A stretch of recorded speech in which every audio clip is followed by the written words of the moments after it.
அன்புள்ளம் கொண்ட எல்லா தமிழ் மக்களுக்கும் வணக்கம். இன்று நாட்டில் நடந்த முக்கிய நிகழ்வுகள் என்னவென்று ஒவ்வொன்றாக பார்ப்போம் வாருங்கள்.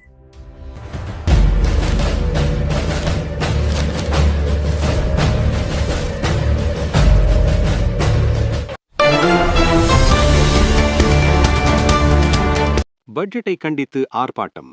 வரும் 12ஆம் தேதி மத்திய பட்ஜெட்டை கண்டித்து தமிழ்நாடு முழுவதும் திமுக கூட்டணி ஆர்ப்பாட்டம் அறிவிப்பு. பட்ஜெட்டில் தமிழ்நாடு புறக்கணிக்கப்பட்டதை கண்டித்தும் மத்திய அரசு மற்றும் பாஜகவுக்கு துணை போகும் அதிமுகவை கண்டித்தும் ஆர்ப்பாட்டம்.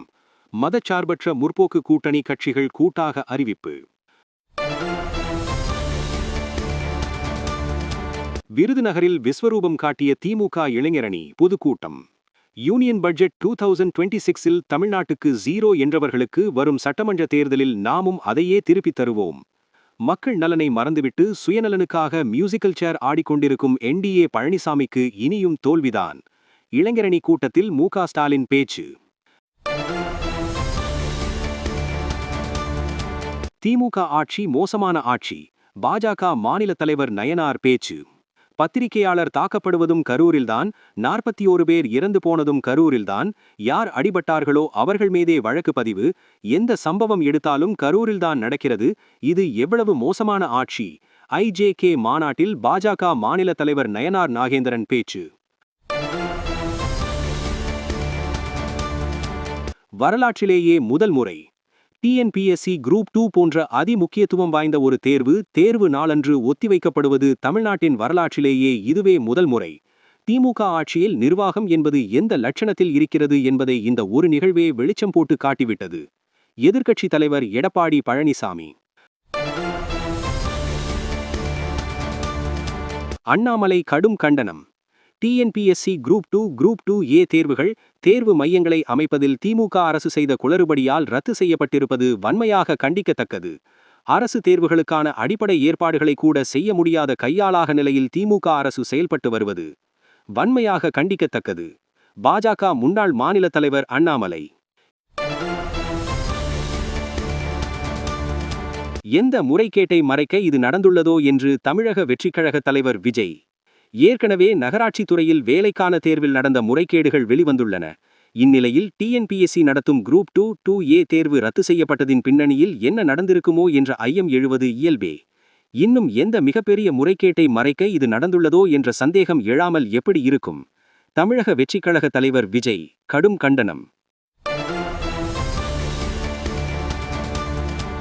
விஜய் ஒரு ஊழல்வாதி. EPS பேட்டி. தவேகா தலைவர் விஜய் ஊழல்வாதி. விஜய் தான் நடித்த படத்திற்கு முறையாக வரி கட்டவில்லை, அவர் ஊழல்வாதி என்பதை நீதிமன்றம் உறுதி செய்துள்ளது. திருச்சியில் அதிமுக பொதுச் செயலாளர் EPS பேட்டி. விஜய் மக்கள் சந்திப்பு நிபந்தனைகளுடன் காவல்துறை அனுமதி. சேலத்தில் தமிழக வெற்றிக்கழகத்தின் தலைவர் விஜய் கலந்து கொள்ளும் மக்கள் சந்திப்பு கூட்டத்திற்கு அனுமதி.